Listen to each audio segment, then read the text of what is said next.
Why Borneo and Sarawak so interesting for the Hungarians? Because today we have seen that the big lecture hall of the Milius Library was full of people, and they had a lot of questions as well.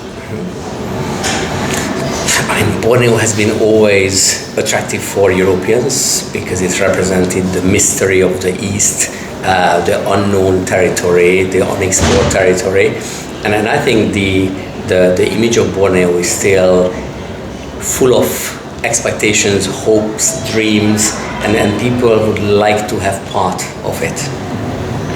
And I guess that the other part is the second part, or the first part of the book title, that's Xantus and his exceptional character and his image in Hungarian history and natural sciences. He's an exceptional figure, a collector, founder of the zoo in Budapest, the founder of the ethnographic collection at the National Museum. He's an exceptional character who is better known for his American and Mexican travel accounts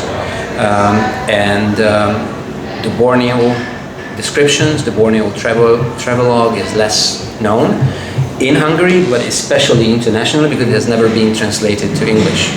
And this is the first time I think that the full text has been translated and annotated by scholars representing different fields. So I hope that this is the real attraction. This combination is the real attraction of this volume. We have seen in the lecture that the nature has changed. What are the reasons? What happened here? Because we hear in the news that the palm oil destroying the rainforest, the orangutans are disappearing. What is your experience because you are living there? Definitely there are sort of changes. I mean, the water level in different rivers is becoming very, very low, and it was probably different in Xantus's time. The average temperatures are rising all over the island. One of the reasons is, yes, the destruction of the rainforest, but the Malaysian government has already put a stop to it and protection is in place. Just like with the orangutans, there are several organizations who work on saving the orangutans and making sure that their habitat is not endangered by people who are seeking easy profit. The changes are there, they are probably irreversible, but I think we can stop and we can preserve and cherish whatever is left. There's still lots of rainforest left. Is the place still dangerous for visitors as it was 150 years before? Well, there's a real danger that you can put on weight because Sarawak food is very good. Laksa is my favorite, and a couple of other places. Anthony Borden called Sarawak Laksa as the breakfast of the gods. So if anybody who would come to Sarawak, you definitely have to try Laksa. But real danger, Sarawak is actually much safer than Peninsular Malaysia. Crime rate is lower, people are living in harmony most of the time. Because of the multicultural, multi-ethnic nature of Sarawak. There are more than 70 languages spoken in Sarawak. So very diverse and because of that culturally accepting place. Balázs will visit soon. And then I can report back.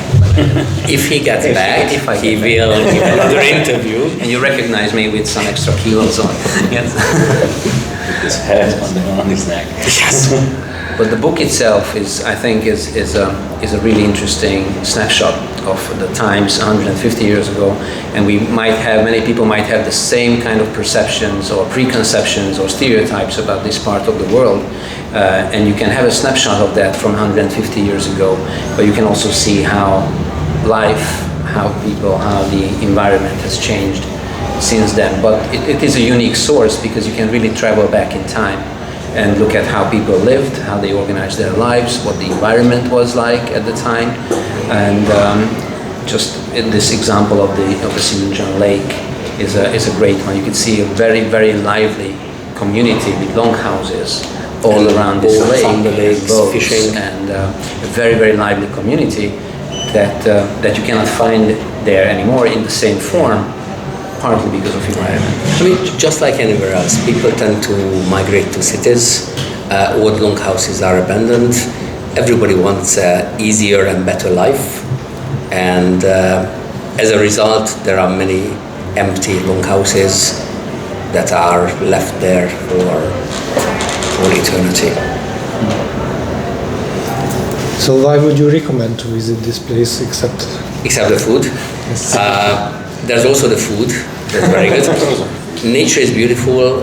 People are very welcoming. I mean, I married a Borneo native. My wife is Bidayu. The cultural richness of the place is exceptional. The languages, the different traditions, celebrations, festivities. Each ethnic group has a different way of celebrating. Each ethnic group brings something to the complete milieu of what makes Sarawak Sarawak. It's a lovely place. Thank you. Can we maybe just add one thing, and you can cut if you want, but I think it's very important to mention that this is the result of what I would call a real collaboration between many different people, but also I think we would need to really thank Sangha University Press and the editors working there for making this possible and supporting the project. Also the Museum of Ethnography in Budapest, and I don't like thanking people because then I always forget someone.